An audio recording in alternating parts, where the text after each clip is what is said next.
What is going on, YouTube and weight loss warriors? It's your boy C-Dub, and I'm back with another video. And today I'm going to give you 5 reasons why people quit intermittent fasting and what we can kind of do to make sure we're not one of those. And I'm going to talk about it right after this.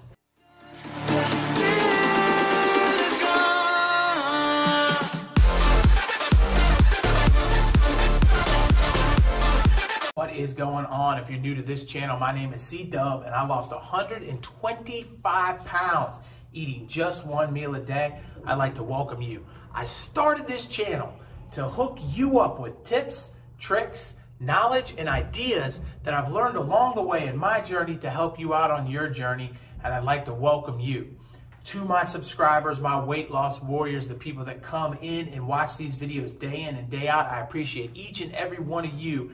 Thank you for helping me grow this channel. I'd like to ask that whether you just subscribed or you've subscribed in the past, you hit that bell, because I need you to be notified when I'm dropping content so I can help you on your journey. So with all of that good stuff out of the way, it's an important topic today because intermittent fasting is growing and growing and growing. And more people are doing it. And I can even remember 2 years ago when I started this journey, nobody I knew personally had anything to do with it. And now I'm meeting more and more people that have either tried intermittent fasting or are currently doing it. And so as those numbers are going to continue to rise, and I believe they totally are, I think it's becoming more mainstream, and I think more and more people are going to be doing it. There's going to be people that say, hey, look, this didn't work for me, or that I've tried it, and I'm already meeting those people in my personal life that are saying, yeah, I did it, and it's not for me, and I'm not going to do it, I quit.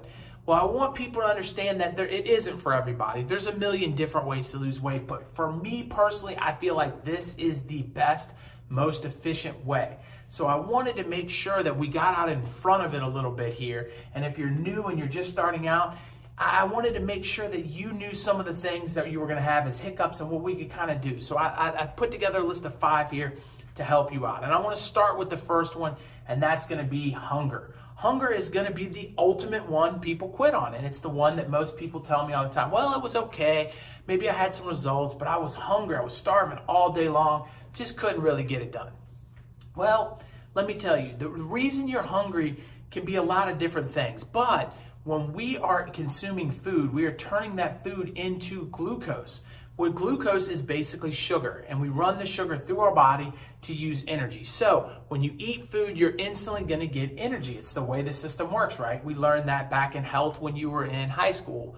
So ultimately, though, there is another way to run your body, and it's on ketones.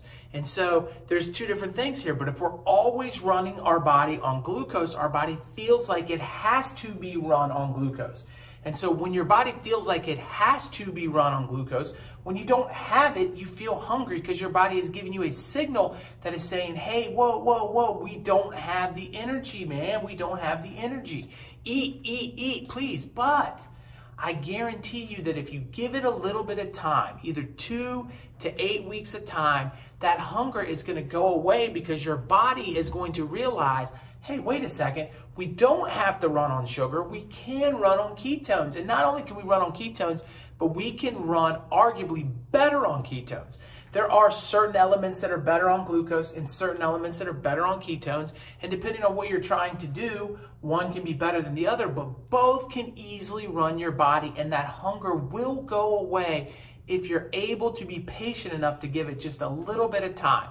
So I think that's one thing you've got to be able to do is grit through the tough part, because it is going to get easier, I promise.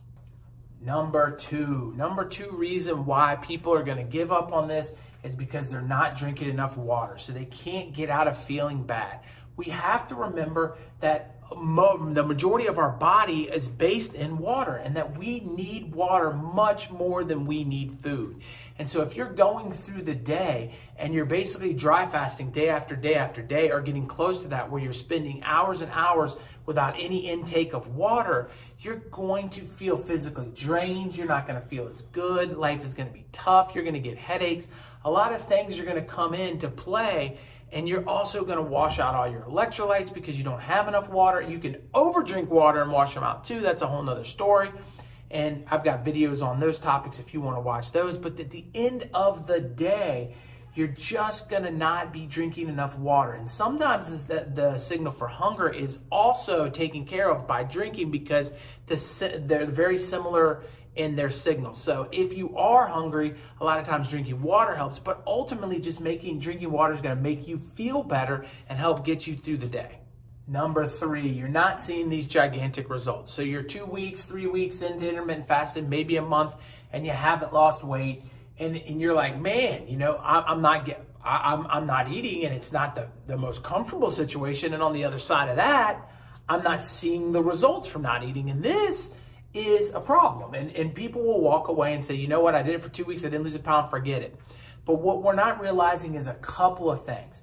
One, you might be losing weight and holding on to water. That is a real possibility, right?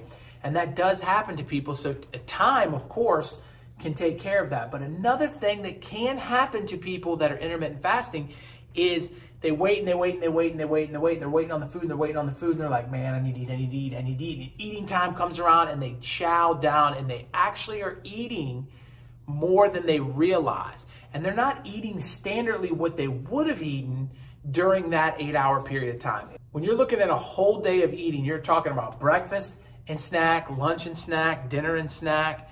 You know, that's what the average person is doing. And so when you're doing that, that's this, you know, intake of food. Let's say during that time, you're eating 3,000 calories. So then you go over to intermittent fasting and now you're eating an 8-hour window, but you start eating and you just continue to eat the whole 8 hours and you end up still eating 3,000 calories.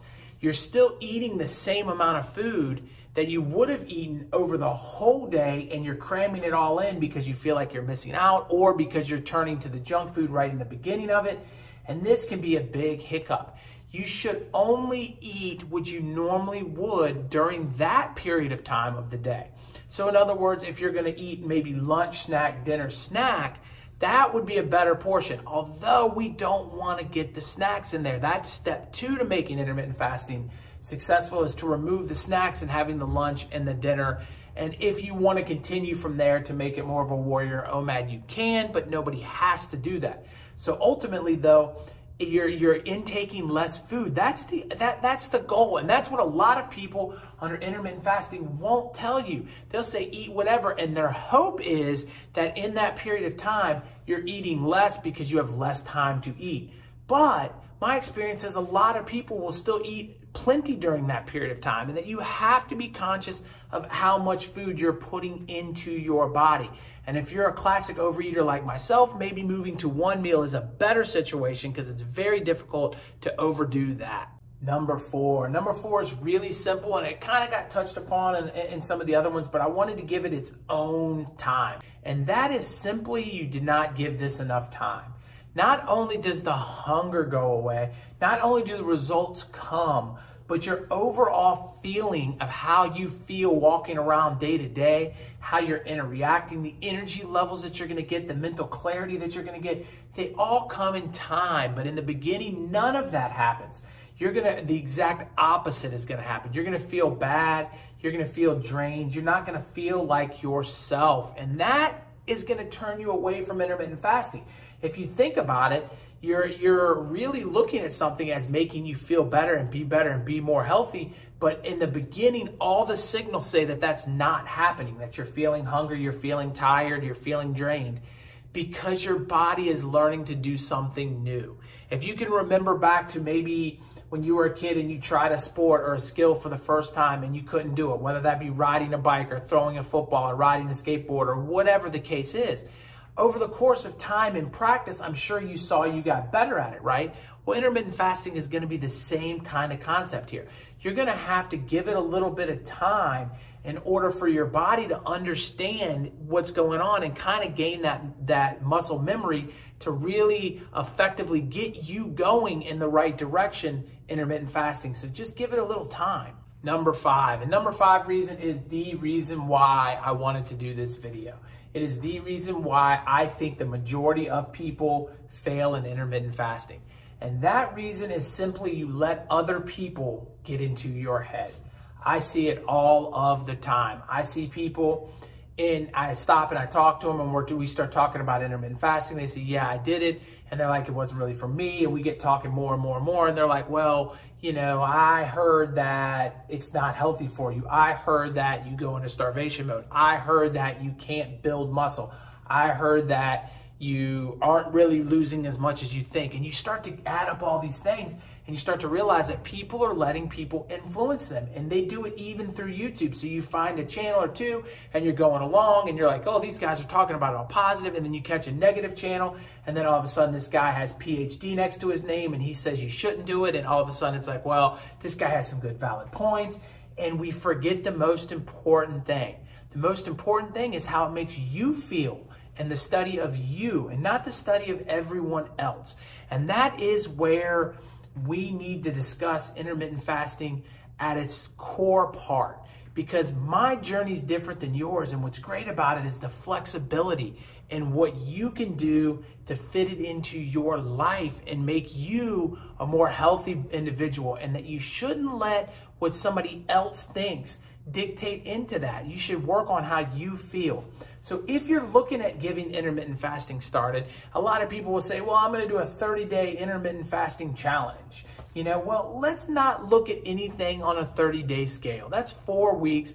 Give it 60 days or 2 months, and I think you'll find out that a lot of the concerns you had in the first 4 weeks go away by the 8th week, that you're killing the results, and that you're feeling like a better person, and you've taught your body how to switch between fat and glucose, and you've put yourself in a positive situation moving forward with your health. And I hope that this was helpful, and I hope that whether you're in your journey for the long haul or you're just about to start it out, I hope you got something out of it. I appreciate each and every one of you. Right over here is going to be a video where I talk about coffee and intermittent fasting, and right over there is going to be my face. Click on it and it'll help you subscribe to this channel. It is free, but the information I'm hooking you up with, it's priceless. Don't forget to hit that bell. I'll catch you guys on the next one. Peace.